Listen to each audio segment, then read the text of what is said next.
दोस्तों, पेश है आज की कहानी।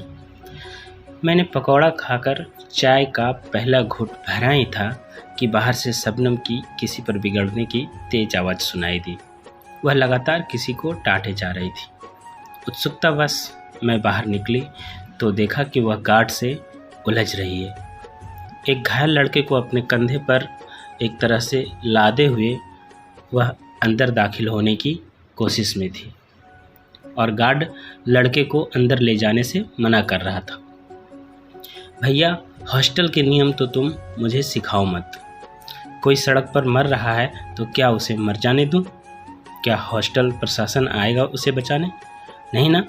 अरे इंसानियत की तो बात ही छोड़ दो। यह बताओ, किस कानून में लिखा है कि एक घायल को हॉस्टल में लाकर दवा लगाना मना है?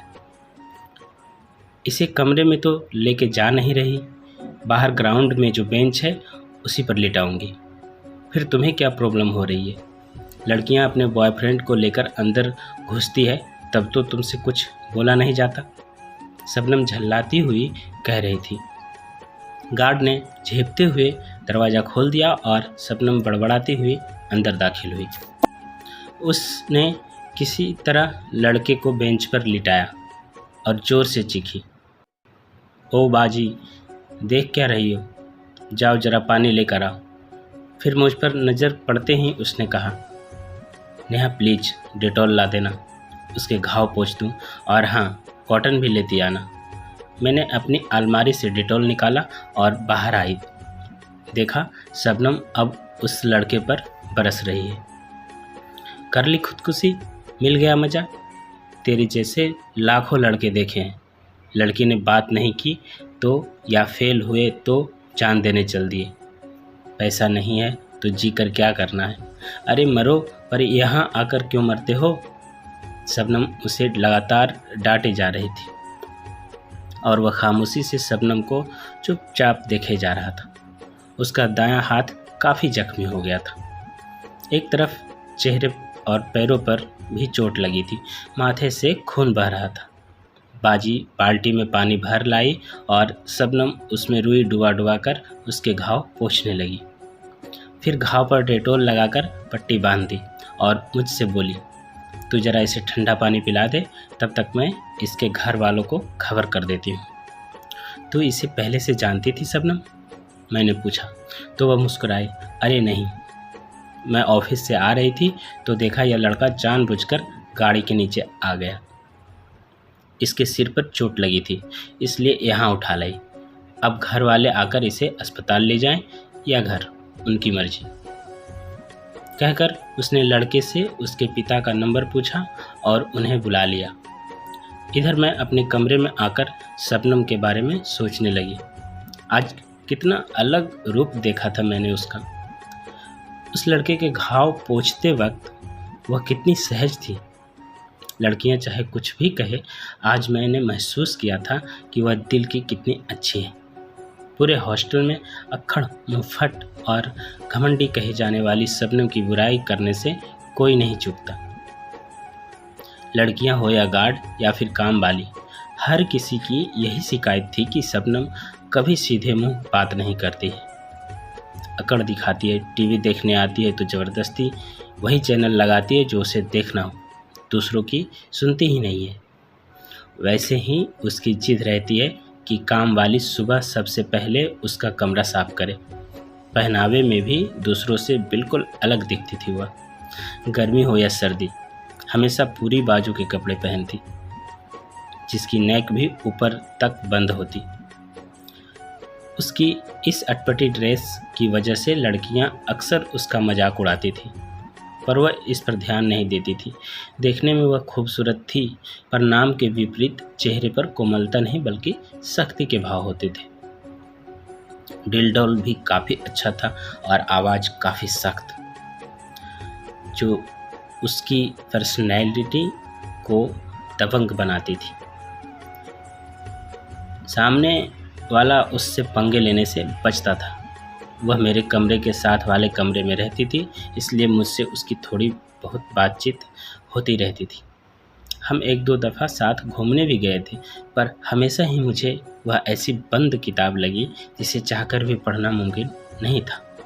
8-10 दिन पहले की बात है, मैंने देखा शबनम ग्राउंड में बेंच पर बैठी किसी लड़के से बात कर रही है।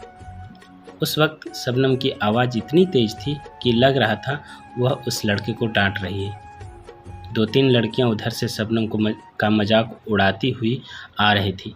एक कह रही थी, लो आ गई उस लड़के की सामत, उसे नहीं पता किस लड़के से पाला पड़ा है उसका। दूसरी ने कमेंट किया, लड़का कह रहा होगा मुझ पर करो ना यूं सितम। मैंने गौर से देखा, यह तो वही लड़का था जिसकी उस दिन शबनम ने मरहम पट्टी की थी। लड़का अब काफ़ी हद तक ठीक हो चुका था, पर माथे और हाथ पर अभी भी पट्टी बंधी थी।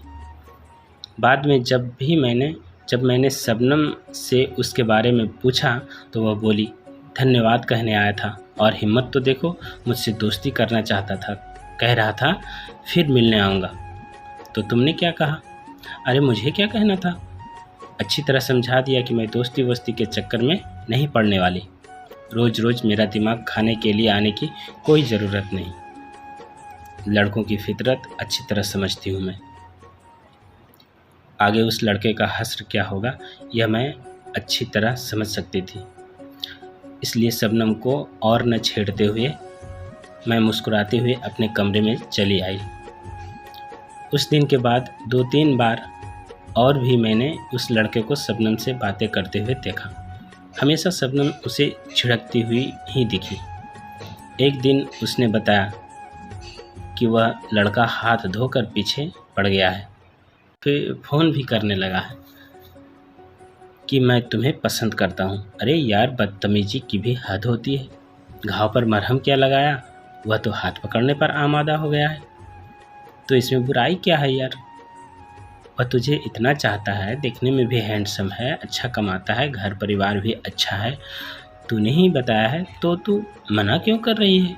क्या कोई और है तेरी ज़िंदगी में? मैंने पूछा।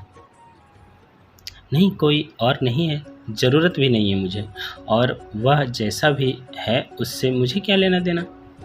आज पीछे पड़ा है तो हो सकता है कल देखना भी न चाहे, अजनबी बन जाए, हज़ारों कमियां निकाल ले मुझ में।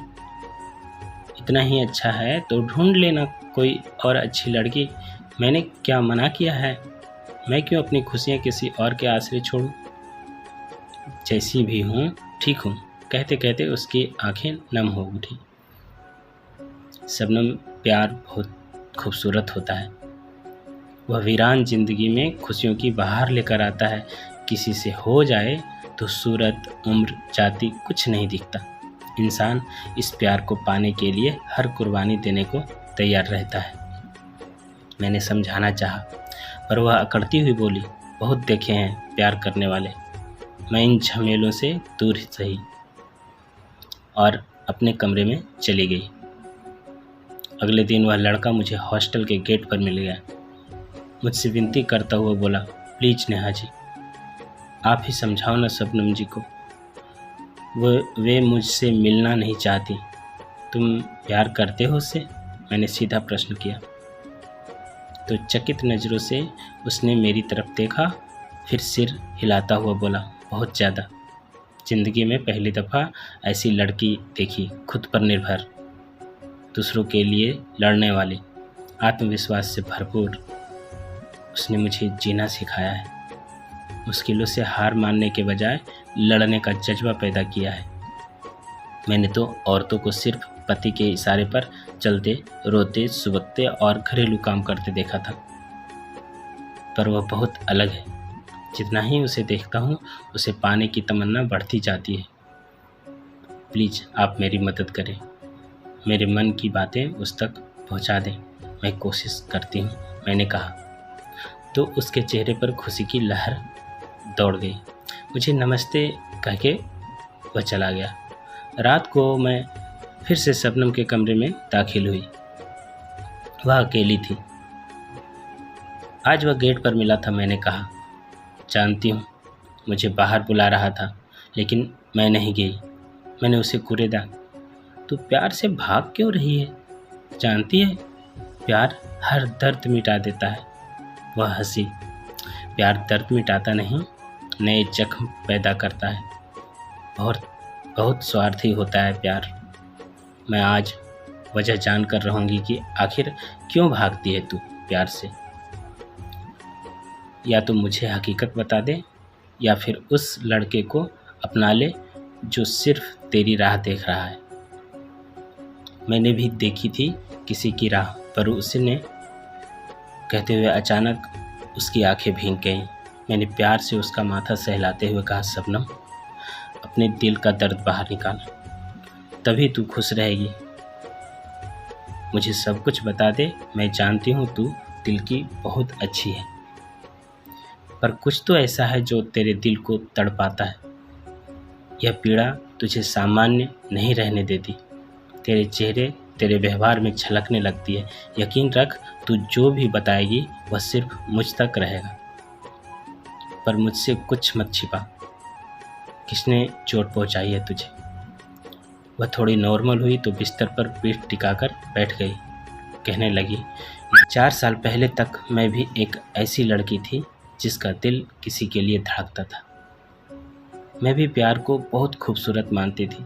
मेरी भी तमन्नाएं थी, कुछ सपने थे।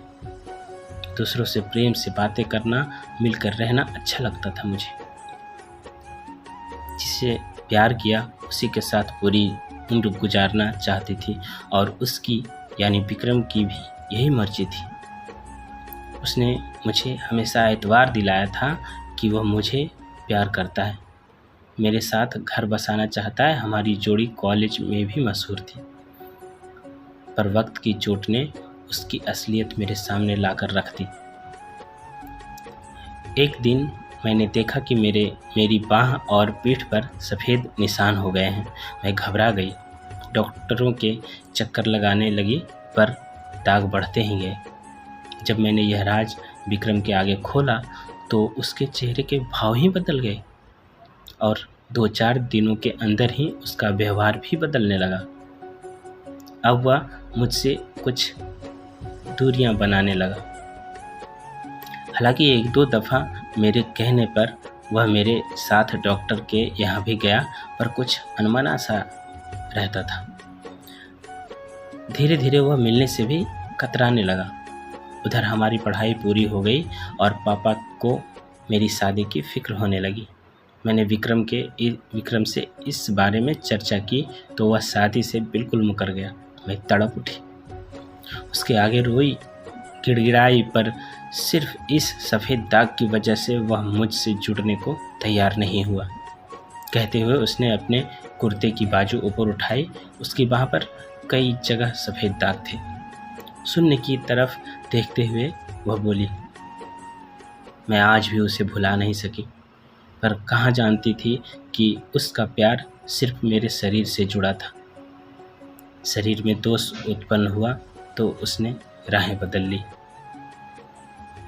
किसी और से शादी कर ली। तभी मैंने समझा कितना स्वार्थी, संकीर्ण होता है यह प्यार। मैंने तो विक्रम की शक्ल नहीं देखी थी। देखने में बिल्कुल एवरेज था, सांवला, मोटा। मैं उससे बहुत ज़्यादा खूबसूरत थी। मैं चाहती तो उसकी कमियां गिनाकर उसे ठुकरा सकती थी, पर मैंने तो प्यार किया था, और उसने ऐसी चोट दी कि सारे जज्बात ही खत्म कर डाले। तभी से मुझ में एक तरह की जिद आ गई। मैं समझ गई कि ज़िंदगी में मांगने पर कुछ नहीं मिलता। मुझे जो चाहिए होता वह ज़बरदस्ती दूसरों से छीनने लगी। खुद को कमज़ोर महसूस नहीं कर सकती मैं। किसी की सहानुभूति भरी नज़रें भी नहीं चाहिए, नहीं किसी का इनकार सह पाती हूँ। यही जिद मेरे व्यवहार में नज़र आने लगा है, और शायद यही वजह है कि मैं 35 की हो गई पर शादी के नाम से दूर भागती हूँ। यह सब बहुत ही स्वाभाविक है शबनम, पर सच तो यह है कि विक्रम का प्यार मैच्योर नहीं था। वह दिल से तुझसे जुड़ ही नहीं सका था, इसलिए तुम्हारे रिश्ते का धागा बहुत कमज़ोर था। वह हल्की सी चोट भी सह नहीं सका, पर अर्पण की आंखों में देखा है मैंने, वाकई उसके दिल में सिर्फ तुम हो, क्योंकि उसने सूरत देखकर नहीं, तुम्हारे गुण देखकर तुम्हें चाहा है। इसलिए वह तुम्हारा साथ कभी नहीं छोड़ेगा। किसी स्वार्थी इंसान की वजह से खुद को खुशियों से बेजार रखना कहाँ की अक्लमंदी है। शबनम, यदि ठंडी हवा के झोंके सा अर्पण का प्यार तुम्हारे जख्मों पर मरहम लगा सकता है तो दिल की खिड़कियां बंद कर लेना सही नहीं। मैं कैसे मान लूं कि अर्पण का प्यार सच्चा है, स्वार्थी नहीं है। ऐसा कर उसे हर बात बता दे, फिर देख वह क्या कहता है। मैं जानती हूँ उसका जवाब निश्चित रूप से हाँ होगा। शबनम ने उसी वक्त फ़ोन उठाया और बोली, ठीक है, यह भी करके देख लेती हूँ। अभी तेरे सामने बताती हूँ उसे सब कुछ। फिर उसने फ़ोन मिलाया और स्पीकर ऑन करके बोली, अर्पण, मैं तुमसे बात करना चाहती हूँ अभी इसी वक्त। समय है तुम्हारे पास? बिल्कुल, अब कहिए तो, अर्पण ने जवाब दिया। अर्पण, तुम्हारे दिल की बात नेहा ने मुझ तक पहुंचा दी है। अब मैं अपनी ज़िंदगी की असलियत तुम तक पहुंचाना चाहती हूँ। बस एक हकीकत जिसे सुनकर तुम्हारा सारा प्यार काफूर हो जाएगा। ऐसा क्या है शबनम जी? बात यह है कि मेरे पूरे शरीर पर सफ़ेद दाग है जो ठीक नहीं हो सकते। गले पर, पीठ पर, बाहों पर और आगे हर जगह। अब बताओ क्या है तुम्हारा फैसला? फैसला क्यों बदलेगा शबनम जी? और दूसरी बात यह कि किसने कहा दाग ठीक नहीं हो सकते? मेरे अंकल डॉक्टर हैं, उन्हें दिखाएंगे हम। वक्त लगता है पर ऐसे दाग ठीक हो जाते हैं। मान लीजिए ठीक न हुए तो भी मुझे कोई फ़र्क नहीं पड़ता, क्योंकि मैं आपको चाहता हूँ। कमियाँ तो मुझ में भी है, पर उससे क्या? एक दूसरे को अपनाने का मतलब एक दूसरे की खूबियों और कमियों को स्वीकारना ही तो होता है। कल को मेरे शरीर पर कुछ हो जाए या मुझे कोई बीमारी हो जाए तो क्या आप मुझे छोड़ देंगे? नहीं ना शबनम जी, बताइए। मेरी मम्मी पास ही बैठी है, उन्होंने सब कुछ सुन लिया है और उनकी तरफ से भी हाँ है। आप बस मेरा साथ दीजिए। आप नहीं जानती मैंने बहुत कुछ सीखा है आपसे। आप मेरे साथ रहेंगी तो मैं खुद को बेहतर ढंग से पहचान सकूँगा, जी सकूँगा अपनी ज़िंदगी। I love you. शबनम ने मेरी तरफ देखा। मैंने उससे हाँ कहने का इशारा किया तो वह धीरे से बोल उठी, आई लव यू टू। फिर शबनम ने तुरंत फ़ोन काट दिया और मेरे गले लगकर रोने लगी। मैं जानती थी आज उसकी आंखें भले ही रो रही हों, पर दिल पहली दफ़ा पूरी तरह प्यार में डूबा मुस्कुरा रहा था। तो इसी के साथ ये कहानी यहीं समाप्त होती है। दोस्तों, ये कहानी आपको कैसी लगी मुझे कमेंट करके ज़रूर बताइए। और हाँ, अगर आप हमारे चैनल पर नए हो तो सब्सक्राइब ज़रूर कीजिए। धन्यवाद।